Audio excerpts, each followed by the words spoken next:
జంతర్ మంతర్ వద్ద జరిగినటువంటి విద్యార్థుల నిరసనకు సంబంధించి కేరళకు చెందినటువంటి ఒక వ్యక్తి right wing analyst Mohan Das చేసినటువంటి కీలకమైనటువంటి వ్యాఖ్యలు, ఆయన యూట్యూబ్ ఛానల్లో చేసినటువంటి వ్యాఖ్యలు ఇప్పుడు ఆయన అరెస్ట్కి దారితీసినటువంటి పరిస్థితి. ఆయన చేసినటువంటి వ్యాఖ్యలు ఒకసారి పరిశీలించినట్లయితే, ఆయన తన యూట్యూబ్ ఛానల్లో ఇటువంటి పరిస్థితుల్లో విద్యార్థులు చేస్తున్నటువంటి ఈ నిరసనను తానే గనక అధికారంలో ఉంటే జంతర్ మంతర్ వద్ద కర్ఫ్యూ విధించేవాడిని, ఖచ్చితంగా పోలీసులను ఉపయోగించి కేవలం 4 గంటల్లోనే మొత్తం క్లియర్ చేయించి పరిస్థితిని దారికి తీసుకొచ్చేవాడిని అని చెప్పి, అవసరమైతే కాల్పులు జరిపించేవాడిని అని కూడా ఆయన వ్యాఖ్యానించడం జరిగింది.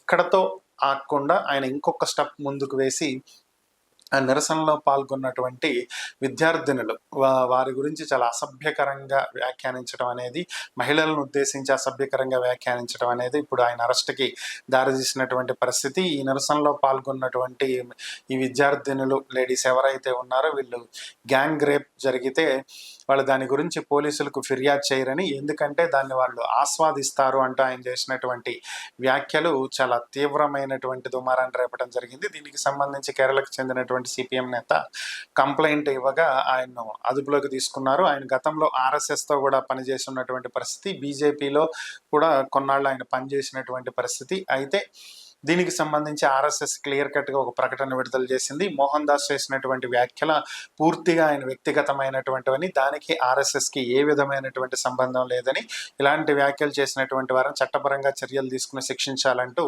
వారు క్లియర్ కట్గా తమ అభిప్రాయాన్ని తెలియజేయడం జరిగింది. బీజేపీ కూడా అతనికి బీజేపీకి ఎటువంటి సంబంధం లేదని చెప్పి తేల్చి చెప్పినటువంటి పరిస్థితి.